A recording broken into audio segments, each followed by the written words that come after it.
In today's video, I'm going to teach you how to create a calendar in Notion, a simple tutorial designed especially for beginners. This is a great way to organize your schedule, plan events, and keep track of important dates all within your Notion workspace. So let's get started. To begin, you'll first want to open up your Notion app, whether it's on your desktop or through your browser. Once you're in Notion, the initial step is to type the command /calendar. Doing this will pull up the options for adding a calendar to your page. It's a really handy way to quickly create and customize your own calendar, keeping your workflow efficient.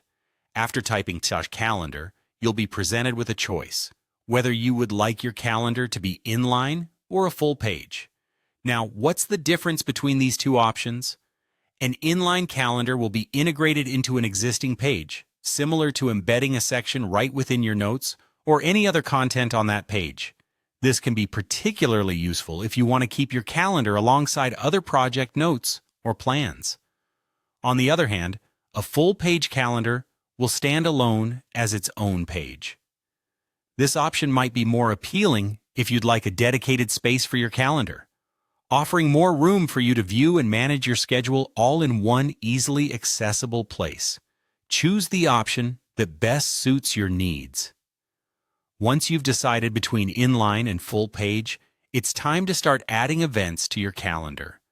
This is where the real power of Notion calendars comes into play. You can click on any date within your calendar to create a new event. When doing this, a new entry window will open up where you can fill in the details of your event. Be as specific as you need to be. You can enter the event name, time, location, and any additional notes that might be relevant. You can even set recurring events or reminders if necessary, which is fabulous for keeping track of regular appointments or deadlines. Finally, the ease of viewing your calendar by date in Notion makes managing your schedule a breeze. You can toggle between a daily, weekly, or monthly view based on what you need to see. This flexibility allows you to zoom in on a packed day or take a step back to view your overall month. It's all about making the calendar work for you and ensuring that you can access the information you need when you need it. That's it. A perfectly personalized calendar in Notion, ready to keep you organized and on top of your game. Remember, the more you use it, the more you'll appreciate its capabilities. Thanks for tuning in, and happy organizing.